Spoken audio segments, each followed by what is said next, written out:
Welcome to mission nobody சிவியா நேரம் பார்க்க போகிற மூவி வந்து ஜே கெல்லி 2012 ஆன ஒரு காமெடி ட்ராமா மூவி. இந்த படத்தோட ஃபுல் ரிவ்யூ போட்டு நம்ம சேனலில் இன்னும் சப்ஸ்கிரைப் பண்ணாமல் பார்த்துட்டு இருக்கீங்கன்னா சப்ஸ்கிரைப் பண்ணுறங்க. அந்த டெல்ஸ்மென் லாட் கைஸ் உங்களுக்கு நிறைய மூவி ரிவ்யூஸ் அப்டேட்ஸ் வந்துருக்கு. ஆனால் இந்த படத்தோட கதை எங்கே ஆரம்பிது அப்படின்னு பார்த்தீங்கன்னா, ஜே கெல்லின்னு சொல்லிட்டு ஒரு பெரிய ஆக்டர்.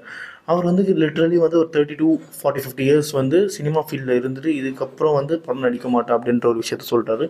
தென் அதுக்கப்புறம் அவங்களோட 2 பொண்ணுங்க இருக்காங்க. அதில் ஒரு பொண்ணு வந்து வேற ஒரு ஊரில் செட்டில் ஆகிட்டாங்க. இன்னொரு பொண்ணு வந்து அப்பா விட்டு போகிறாங்க.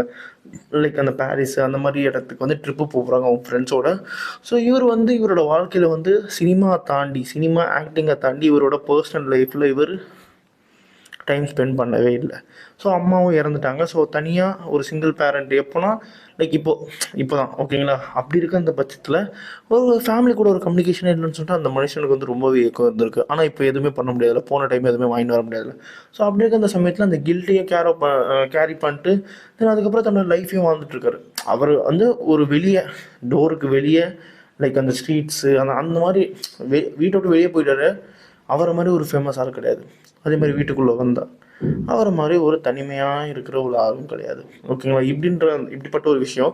தென் அதுக்கப்புறம் வந்து பொண்ணுங்கள்லாம் போகிறாங்க. தென் அதுக்கப்புறம் அவருக்கும் அவங்க அப்பாவுக்குமே வந்து சரியான கான்வர்சேஷன் கிடையாது. அண்ட் அதுக்கப்புறம் அவரோட ரொம்ப காலமாக அவரோட இருந்த மேனேஜர் ரான்னு ஒருத்தர் அவர் வந்து லாஸ்ட்டாக ஒரு படத்தில் சைன் பண்ண வச்சாதான் லைக் இந்த மேனேஜர்ஸ் எல்லாமே இந்த ஆக்டர்ஸ் கிட்ட 15% ஆஃப் ப்ராஃபிட் வாங்குவாங்க ஓகேங்களா.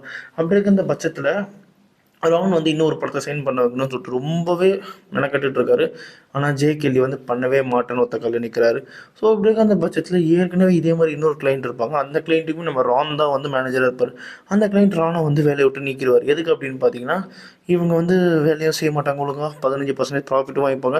இவங்க நம்ம ஃப்ரெண்ட்ஸும் கிடையாது, ஃபேமிலியும் கிடையாது, இவங்க வந்து ஜஸ்ட் ஒர்க்கர்ஸ் அப்படின்ற மாதிரி ஒரு மைண்ட் செட்டில் இருக்கிற அவர் ஓகேங்களா. அதுக்கப்புறம் என்ன அப்படின்னு பார்த்தீங்கன்னா, இவருக்கு வந்து இத்தனை வருஷமாக இவ்வளோ டெடிக்கேட்டடாக இருந்தார் அப்படின்னு சொல்லிட்டு இவருக்கு வந்து ஒரு செரமனி மாதிரி வைப்பாங்க ஓகேங்களா பாரிஸில். ஸோ அந்த மீட் பண்ணணும் அப்படின்றதுக்காகவே இவர் என்ன பண்ணுவார் அப்படின்னு பார்த்தீங்கன்னா, தன்னோட பொண்ணோட ஃப்ரெண்டு ஒருத்தங்க இருப்பாங்க, அவங்களோட அம்மாவோட கிரெடிட் கார்டை வந்து ட்ராக் பண்ணி அவங்க எங்கெங்கே என்னென்ன பர்ச்சேஸ் பண்ணாங்க அப்படின்றது தெரிய வந்துடும். ஸோ அந்த பர்ச்சேஸை ட்ராக் பண்ணி இவர் வந்து அங்கே போயிட்டு சர்ப்ரைஸாக மீட் பண்ணலாம் அப்படின்னு சொல்லிட்டு அங்கே போனதுக்கப்புறம் தான் தெரிய வரும் அவங்களுக்கு தான் அப்பாவை பிடிக்கவே இல்லை அப்படின்னு சொல்லிட்டு. ஸோ இன்னுமே வந்து தனிமையை தள்ள போகிறாரு. அதுக்கப்புறம் நம்ம ஜே கெல்லி வந்து அவரோட அப்பாவை பார்க்க போகிறாரு. போனதுக்கப்புறம் எல்லாமே நடக்குது.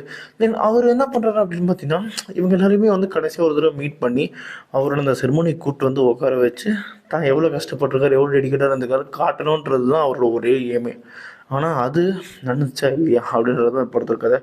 எனக்கு வந்து இந்த படத்தில் வந்து ஆக்டிங்கும் சரி கதையும் சரி ரொம்பவே பிடிச்சிருந்தது. லைக் ஒரு பக்கம் வந்து ஃபீல் குட்டாக இருந்தாலுமே இன்னொரு பக்கம் வந்து ரொம்ப ஹெவியாக இருக்கும். ஏன்னா இவர் வந்து ரொம்பவே இறங்கி கெஞ்சுவார். தான் 2 பொண்ணுங்களாக இருக்கட்டும், தான் அப்பாவாக இருக்கட்டும், ஈவன் அவரோட மேனேஜராக இருக்கட்டும், எல்லாரையும் அவர் லைஃப்பில் ஸ்டே பண்ண வைக்கிறதுக்கு அவ்வளோ மெனக்கெடுவார். நமக்கே அவரை பார்க்கும்போது அவ்வளோ கஷ்டமாயிடும். எவ்வளோ பெரிய ஆள் நீ, எவ்வளோ பெரிய ஆக்டர் நீ, ஆனால் like when it's come to ரிலேஷன்ஷிப்ன்ற வரும்போது இப்படி ஆகுது அப்படின்னு சொல்லிட்டு உண்மையாகவே ஒரு பயங்கரமான படம். எனக்கு ரொம்பவே பிடிச்சிருந்தது. நான் என்ஜாய் பண்ணி பார்த்துட்டு இருந்த படத்தை. லைக் எமோஷ்னலாக தான் இருக்கும், பட் உண்மையாகவே சூப்பரான படம். கண்டிப்பாக ட்ரை பண்ணுங்கள் ஓகேங்களா. எனக்கு லைக் ஃபேவரட் ஆயிடுச்சு, இது ஒன் ஆஃப் த ஃபேவரட் ஆயிடுச்சு. ஸோ அதனால இந்த படத்துக்கு நான் ஒரு 4.5 சொல்லுவேன். அந்த மாதிரி மூவி பார்க்கலாம் நம்ம சேனலில் சப்ஸ்கிரைப் பண்ணி மிஸ் நோபடி சந்திக்கிறேன். Bye, have a great day guys.